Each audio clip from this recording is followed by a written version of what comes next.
Hello everybody and welcome back to another episode of Nerd Soup. My name is Reuben, joined here today with Aaron, and we are back to review The White Lotus, Season 3, Episode 3, The Meaning of Dreams. And before we get into today's episode, I want to let you guys know that you can listen to this wherever you get your podcasts. And if you want more Nerd Soup, go ahead and check out our Patreon page where we upload reviews, solo pods, group pods. We're probably going to upload our Oscars recap.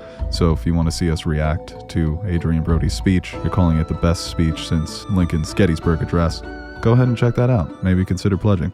And follow us on social medias at Nerd Soup, at Beau Soup, at Nerd Soup Monkey. Aaron, how you doing? You like this episode? Yeah, it was fun. Oh, that's good to hear. Yeah. Anything else? I mean, we don't even have to talk about the episode. There's so many things going on. Yeah, I was hoping we can get into taxes. That's coming up. Yeah. Tariffs are a big one. Tariffs, NBA draft preview. Never too early. Wow. Yeah, no, they're saying the Spurs might be tanking for flag. God, I would hate that. No, somebody pitched Oklahoma City packaging all their picks for the first pick in the draft, and that would really piss me off. Actually, you know what? Let's not talk NBA. 2K ass trade scenario. Make sure you get up in that mic. Treat it real special. Yeah, no, like you said, a fine episode. I think a lot of people, I need to stop caring what a lot of people say, but the internet's just got me in a chokehold. But people seem to complain that nothing happens in this show. I didn't watch the first two seasons week to week, so I heard that those were also complaints levied at the first two seasons, but I feel like that's very intentional. Each season has been a slow burn, and then it ends with death, and everybody kind of forgets about their criticisms leading up until that moment. It's similar to The Godfather, why people like it so much. Not the acting, story, the cinematography by Gordon Willis. It was the murders. So that's the selling point. So I really haven't had a problem with it in that regard, because you're seeing Tim with this FBI case breathing down his neck, taking all the precautions so that his family doesn't know what's really happening. Then Walton Goggins' character, him having that panic attack in the middle of the snake show. Was it the weed? Was it the snakes? Was it this mysterious past where he did terrible things creeping up on him? Could be a mixture of all three. And the three friends. I think it's funny the way that there's always one friend on the outside looking in each episode where the other two are talking shit, and that particular friend is the victim of the week of all the shit talking. So yeah, I like I said, I feel like things are starting to move here. Like even Belinda identifying Greg or Gary, and we'll see what comes out of that. And then the budding relationship between Belinda and Pornchai. So yeah, that's the other thing. I feel like this is a show that first and foremost is supposed to be funny. And if you don't find it funny, you may not like it very much. Yeah, like you said, I don't think it's one of those episodes we're going to look back on when the season ends and be like, oh, remember episode, what are we at, 4 or 3? Yeah, 3. 3, yeah. I don't even remember it right now. But, it's further establishing some of our characters, setting up some things that are going to probably pay off towards the end of the season. So, I don't think every episode needs to be like this crazy episode. Sometimes you could take a step back and kind of help set things up that maybe we don't really see now, but maybe we do look back when the season's wrapped up and point to some things that happened in this episode that make it better in some ways. But just because it was a slow episode and nothing huge happened, it still doesn't mean it was a bad episode of television. I still enjoy the show and the season so far as a whole, getting to know these characters and seeing their true selves unravel before our eyes. But, the biggest thing I think that connects all 3 of these seasons is Greg. What is he going by now? Is it Greg now, or is it Greg and Gary? Gary, yeah. But I guess that's the biggest thing that happened in this episode in the grand scheme of the show as a whole, is him being recognized by Belinda. And I was scared for her at the end of that episode when she goes back to the empty hotel room. I wish my boy over there had enough balls to invite himself in just to protect her, but he kind of fumbled. But it looks like she's okay for now. But knowing Gary, I don't think he's going to be like, all right, yeah, just a coincidence, or she'll forget about it. Should probably do something about this before my whole charade is up. Yeah, it's funny. I wonder who he's going to focus on more, because it does look like he saw Belinda looking at him at the end, but he also spotted the looks between Chloe and Saxon. So maybe he gets so distracted and jealous of Saxon that Belinda's able to pull out the rug from under him and expose him as a murderer. But I did enjoy the Belinda Pornchai stuff, because it's that gets lost in translation there, where she doesn't know if he's implying that they should continue their night together. He hits her with the good night, they go their separate ways, and then she thinks to herself, what are you dreaming of, porn shy? So very playful and fun and cute between the two of them. And I felt like the Rick, it's funny because in contrast to the relationship between Greg and Chloe, which is so just clearly they're not into each other whatsoever and kind of creepy. Whereas Rick and Chloe, even though they have that age gap, I find them to be very endearing. And I think Rick being the distant boyfriend, very mysterious, Chloe trying to get him to loosen up a bit. You could see why, in other shows and movies, they always do that dynamic and the boyfriend is so obviously a dick. But I feel like Rick, there's just this pain that he's carrying around that you can understand why Chelsea likes him so much and she's willing to put up with him. So I've really enjoyed their chemistry, and I thought it was fun, like when he says, you want to get fucked up? God, it's just so great traveling with like the love of your life and you have the opportunity to get fucked up in the middle of the day. So that was fun. But I just think it's a funny contrast that though the relationships are clearly mirroring each other, Rick and Chelsea are just so much cooler. Yeah, I mean, at least Rick tries. Greg just sits there with a fucking dumb look on his face the whole time. Yeah, he's always got that dumb scowl. The boat trip's going to be fun. You're going to have all these different characters back together. So you're going to have the weird family, Rick and Chloe, and obviously Greg, I don't know what he is. I was going to say serial killer, but I don't think he's actually gotten his hands dirty. Ringleader, Rico case. Criminal mastermind. I don't want to give him that much credit, though. That's how you get him to admit what he did. He's the criminal mastermind behind it. Mastermind? Really? You think so? Yeah. I really thought I was just a scumbag. Yeah, that's going to be fun. And even Parker Posey's character, all the questions she has about who owns the boat. Who did you meet with a boat? Are they decent people? She's like, in my experience, rich people can be trashy. And her daughter's like, oh, most rich people are trashy. And she's like, I wouldn't go that far. I wouldn't go that far. She's just so funny. And I did like how they gave her, a dramatic scene in this episode because so far she's been more of the comic relief and seems to be a bit divisive, but it's been working for me. But that opening scene, it did throw me for a bit of a loop because, at first I didn't realize it was a dream. And she's been such a goofy character. To see her acting so serious in that moment was a bit startling. And then you start to realize that she's dreaming. And the metaphor there is a bit on the nose with what's happening with Tim and now Saxon getting calls from the office. So he finally gives in to Pam. And Pam is a character I feel like we haven't mentioned much on these reviews, but I find her to be very funny as well. She was so excited to finally get their phones. The happy-go-lucky vibe. She even mentions that she's going to bring out the big bag. As if that makes a difference. So she's a good sport. She's hanging in there. But Tim just, can't enjoy his vacation. I got like secondhand anxiety when you're like, 4 days without a phone. Oh, I was like, with no phone. Yeah. It's like I try not to be the phone addicted person, and like them saying that out loud and I'm thinking about like me without 4 days, I'd be like, that sounds kind of fucking brutal. Especially with the knowledge of a fucking FBI raid on your office, and that might be the best way to deal with it, actually. Just pretend it's not happening. So in my experience, that is the best way to deal with it. Yeah. Whenever your past is creeping up on you, just ignore it. It's good to keep creeping. You just start walking more quickly. You're caught on the hamster wheel for the rest of your life. You die alone. No, yeah, that stuff is, it's not going to work out well for him. Those eyes are just so British that it gives it away. It's not even the accent. I think the accent's fine, and he's a great actor. But that face is British. You can't convince me that man has roots in North Carolina. Well, just seeing the anxiety on that character, like while his family's just eating breakfast or his phone just won't stop ringing, just like he is just about to have an absolute mental breakdown. Oh, yeah, and he even takes his wife's pills there at the end. He just basically crashes for the entire day. So they've been here for 3 days and he hasn't enjoyed 1 second of it. So yeah, no, the anxiety is going to consume him. Fucking Lachlan just tormenting his parents too. It's such a young male thing to be obsessed with. Just tragedies, natural disasters, videos of horrific things happening. It's that fascination. He's a weird kid. Well, what are the extradition laws? Maybe he should just stay there. Dude, that's what I was thinking too. Yeah, it's like the perfect scenario. It's like when a celebrity always gets canceled and they just happen to be in a country that doesn't have an extradition treaty. That might he's going to end up like he's going to be more into like Eastern philosophy and Buddhism than Piper. It's like, you know what? We should stay here, guys. Start anew. That Buddha fella is really rubbing off on me. I believe in God. They believe in Buddha. I feel like we could come to a compromise. Let me look it up. Where's Thailand on a map? I'm going to get him out of this. It's right next to, it's between Burma and Laos. Beautiful area.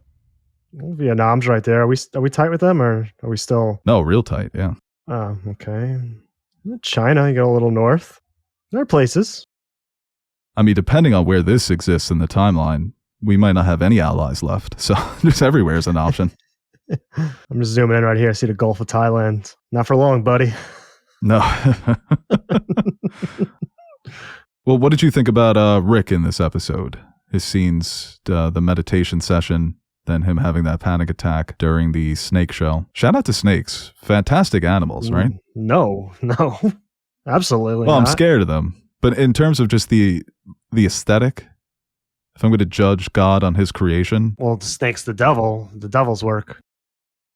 Oh, interesting. That's why God kicked him out. He was so jealous. He's like, the entire body's a muscle. Fuck, that's cool as shit. Not for me. And then the locals are like, here's this crazy white man setting free all the snakes. Like, we get it, buddy. You've got a past. You think that you should be in a cage, but you're free. So you emphasize with the animals who are caged because they're very dangerous. But then you hear the guys talking about how they live in the trees in the cities. They come up the toilet. I'm living in the city. I can be in the trees. Maybe I'll come up your toilet too. But see, now I knew there's a metaphor there, but I couldn't really put it together. So yeah. Some people come out of the toilet. Ninja Turtles. This is why we work well together. It's like Luca and LeBron. Pick your poison. God damn it. Yeah, you like that? Because of the snakes? They're venomous. I did like the way that was shot. I think they did a good job with the, is it the weed? Is it the past creeping up on him? Or is it just, just all of it together, a panic attack? And the way it becomes kind of hazy and a bit steamy. Well, he went with the go-to excuse for people who can't handle their weed. It was probably lace. Yeah. Come on, man. Own your shit. But I do wonder when he tells, when Amarita says that we're all grieving something because he's trying to meditate, he doesn't feel anything. He's having the Ron Swanson dilemma. And I do wonder if what he's trying to do in Bangkok with Sri Tala's husband has to do with the murder of his father, going there to get some revenge. And the thing that he's grieving is the life where his father wasn't murdered, and maybe he doesn't end up where he is right now. Well, that was my favorite scene when he goes to the table and acts like he's a huge fan and wants to get her connect with this director that he knows. It was fun seeing him in that light, and then just immediately snapping back to his normal, just deadpan self. Yeah, no, he's a great actor, because even when he's, in the meditative scene, when he's, really feeling the effects of confronting his trauma, there's just so much pain there. But in that scene, when he's lying to Sri Tala about being a movie producer, he's so charming, charismatic, and lovely to be around. I think Chelsea's looking over at that table thinking, where the hell is this Rick? I want this Rick. But that was a great scene. And even Fabian, I wonder if this is a scene we're going to come back to, because the way that he was sucking up to the owner of the hotel, talking about the songs that he wrote and that maybe one day he can perform, and she's kind of just like, yeah, whatever. And that he wanted to fire Guy Talk, but she stepped in and said no. I do wonder if there's going to be a confrontation between those two characters, because so far he's been very kind of goofy and meek, a little silly, and maybe he reaches a breaking point where we're not paying enough attention to that character. Because it feels like every hotel owner or the hotel manager has always had a complete arc in each season. And so far it feels like they're giving us breadcrumbs for his character. But I don't know. I feel like there could be more there down the road. Yeah, for sure. And I think that's a bit of a mystery too that we really haven't gotten much into, is like the hotel, not only her, but the staff, the bodyguards. It seems like they're all in on something, or maybe doing stuff behind her back, probably involved with the robbery. I think Mook might be involved with them as well. So I feel bad for him. He's going to get his heart fucking broken. She's just going to be like, sucks to suck.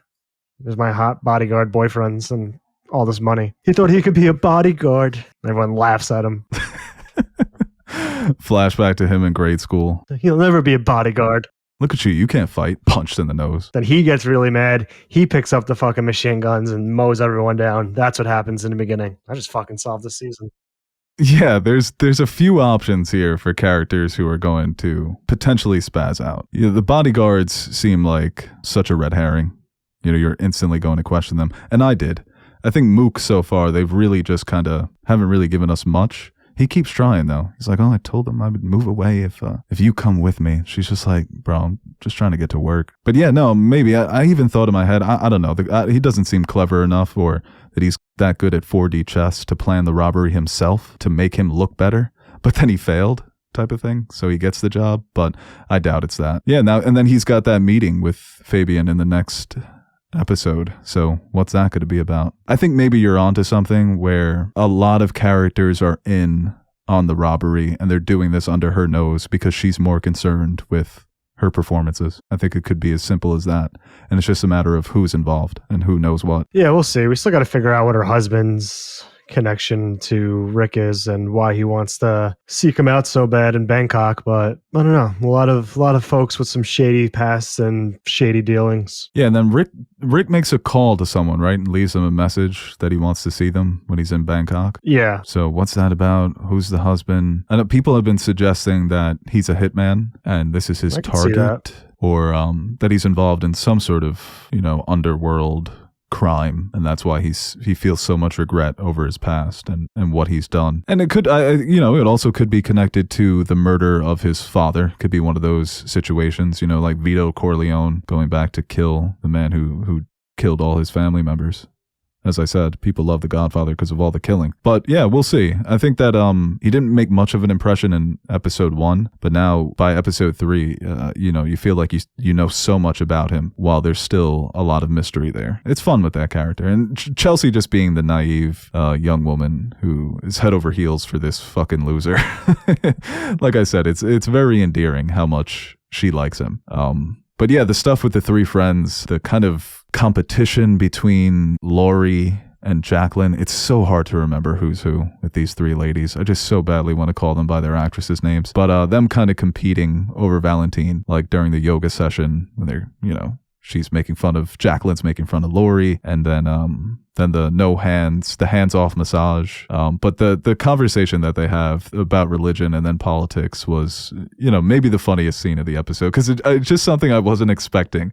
And I think the way a lot of people have been there, when you realize like a family member or a friend, it's like you assume that everybody, it's like you assume that everybody knows how to wash their ass, and then you go to Comic-Con and you're like, wow, there's a disconnect here. So just that realization creeping onto their faces and not knowing how to respond. And the way that Kate played it too, where her body language suggests that she did vote for Trump, but she tells them no, but she doesn't give an answer.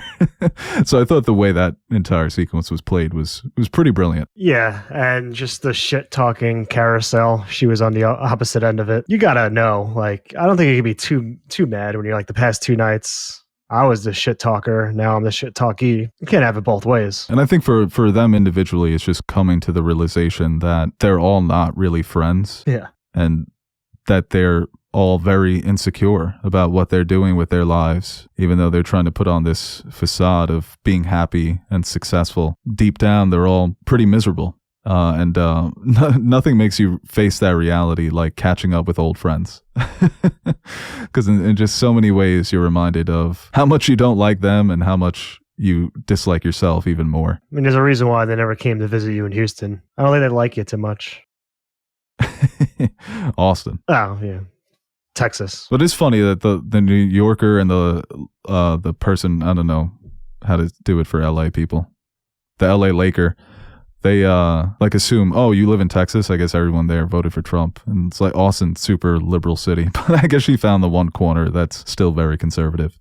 And that's funny too, when when the coastal socialite, or whatever you want to call her, I forget what she does, when they move down south and all of a sudden they almost like fetishize Southern culture and religion. I love the community. I love all the families. And it's, clearly doesn't believe in any of it, but she just wants to fit in. And I think that also speaks to, how these 3 women are struggling with their identities, moving into adulthood or in adulthood. So as adults, that's a better way to say it. But her ending the conversation, are we really going to talk about Trump tonight?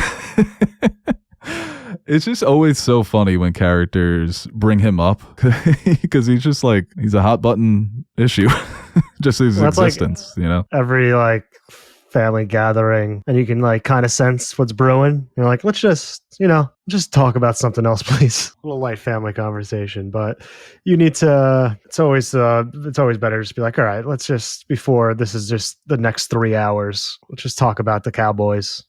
They're losing.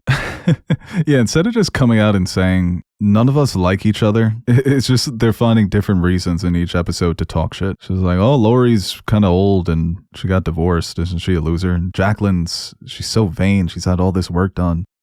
Kate's a Republican. It's just so shallow.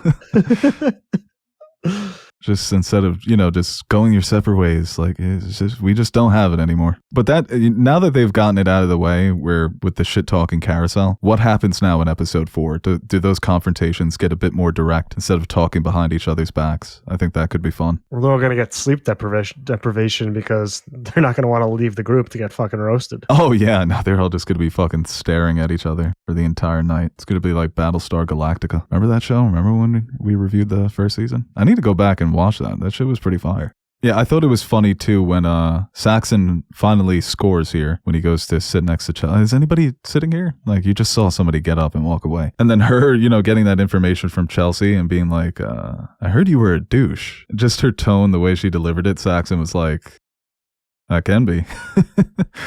Can be for you, baby. A little weird game from Saxon. I would have just done like a sweet cannonball with a splash so big that she gets wet. Oh, dude, that never fails. That was pretty cool, huh? See how much water? See how big that splash was? I'm like, ooh. Do a big belly flop, show her the red outline. Yeah, little slapstick. Oh, the women yearn for that. Women just want to find their stooge. But somebody screaming in the background? No, it's the dog. He like barks like it's like a loud yelp. It's not even like a bark. I hope I don't want anything good for him. I just want him to get implicated in his father's business. I hope he's the fall guy. Oh, dude, that would be so funny. After his dad pulled him aside and told him how proud he was, just to get him to shut the fuck up. Yeah, it was actually Saxon this whole time. Yeah, by the way, it was all Saxon's idea. I tried to stop him. It was funny, too, when they got into that sibling argument over who's more spoiled. And Saxon just kept reiterating, you always get what you want. You always get what you want. He wasn't even coming up with anything clever or a new argument. Even though they're adults, they're such rotten, spoiled children. So goofy. Yeah, but I guess that is a good way to make Saxon a bit more likable, is that he's cucking Greg. Yeah. Because Greg he's like the only character worse than Saxon. But I feel like Greg is probably using her for something too. I don't think he probably cares, but I don't think it's like a big deal for him. Oh, right. Yeah. Probably more of if anything, it's going to be a macho thing. Yeah. Like, I don't care that you slept with her, but I'm going to have to kill you. It's not personal. Right. Like, my reputation's on the line here. My secret identity reputation's on the line here, Saxon. Like, oh, no, I totally get it. And him trying to be like, yo, Locke, we're going to get you late this week. That motherfucker's like, I got like a whole fucking playlist of beheading videos to get to. I'm not thinking of that, bro. I wonder if he's just like, I was wondering in the first episode, maybe he could be, secretly gay, but I do wonder if he's just sort of like an asexual character. Just like, right now in my life, that's not, what I'm concerned about. And Saxon just not being, them being brothers and him not knowing this person whatsoever it's hysterical. Saxon is just so full of himself. I need one of those posture corrections. Yeah, don't we all? I mean, that guy was kind of just fucking, I hate people like that who break down like your body language and call you out on it. Like, yo, let me just fucking chill, dude. People pleaser. You always meet them on their wavelength. But what's your wavelength? I felt like he was speaking to me. Dude, I'm just chilling, man. Come on. Yeah, I'm just hanging out, man. Just good old Locke. Fucking on edge because my parents took my phone away. And I'm out of Robux. Yeah, I wonder how old he is. That's definitely a concern of his. Well, it's like Sydney Sweeney's brother from season 1. He would have fucking lost his mind. Well, actually, no. I gave him inner peace when all of his technology got washed away. Oh, yeah. That dude really, he was like, Sydney, you're talking all this game. I'm living it, baby. He's like one of the only characters. I guess there are others that I'm maybe not remembering. I guess Aubrey Plaza and her husband kind of came out better for the experience. But yeah, his entire life changed. He's a funny actor, dude. Those scenes with his father in the pool were always so hysterical. He may have been the best dad so far of all the dads in White Lotus. Those monks definitely like lost their reservation, right? Oh yeah, 100%. Yeah, just come back Friday. Friday at 2. Something else is going to come up. Oh, did we say Friday at 2? Oh man, that's Buddha's birthday. Maybe next year. 2026. Yeah, we're gonna have to reschedule you. Well, I find it funny that Piper, she speaks to them in Thai, and he's just like, "See you Friday." They're playing that a bit, where the romanticization, but I do wonder where that is headed with Piper's character. It'll be funny. Well, not funny if like something very bad happens to her family and it's her fault because she goes on this trip and doesn't get anything done. Yeah, that would be the irony of her character. So they did this all for you, and one by one, they're all being picked off in a different way. I mean, even if they die, but yeah, it's all on the table. Yeah.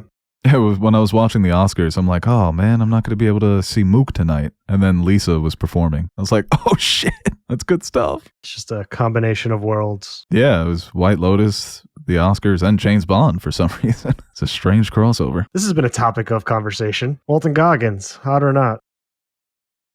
Oh, definitely. Because you just didn't answer the question. There's more of a yes or no, and you're like, yeah. Definitely. Actually, I think that's an appropriate answer. Yeah, it could be. Is he hot or not? Yes. Somebody said that he looks like a dirty sock, but something happens to me when he starts speaking. Because he does have a great voice. Well, sometimes your dirtiest sock is your favorite, you know? There's a reason why it accumulated so much dirt. It's been through the trenches. The dirtiest sock is the one you wear the most. Now, did you say that, or was that Buddha? That was me. Damn. Yeah, pretty good, huh? Yeah, no, I didn't know you were deep like that. I'll start my own shit. Yeah. I mean, these days, it's very easy to start a cult. So, yeah, get in it while it's hot. No, he is. I mean, that photo shoot he did with GQ, he was unbelievable. I mean, the dude is, keeps himself in good shape. Was that GQ? I read somewhere he just did that himself. Those were other pictures. Yeah. Oh, okay. No, he does that all the time. He's constantly taking his own photo shoots and just posting them on Instagram. It's pretty funny. But then GQ finally gave him the call, and or he gave GQ the call. Yeah. All right, I'm ready for you. Are you ready for me? He's just been waiting, like just dehydrating his body for months at a time, just waiting for the call.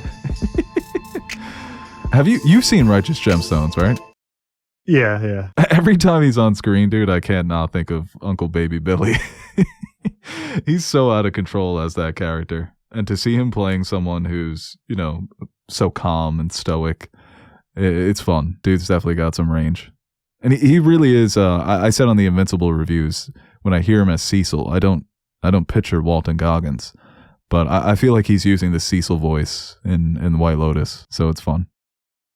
All right, guys, that's where we're going to end today's review. We will be back next week for White Lotus Season 3, Episode 4, Hide or Seek. I like that title, especially with Rick going off on his secret mission in Bangkok. Should be fun. Aaron, thank you for joining me. I hope you're here next week. Hope nothing comes up. A lot of chaos in the world, so hope you're keeping your head down and standing strong, staying vigilant. You're not going to any hockey games, right? No. They're going to let the fans fight between U.S. and Canada. That's my favorite, booing the Canadian anthem or the U.S. or like when we boo the Canadian anthem and just our whole team's full of Canadians. That's awkward.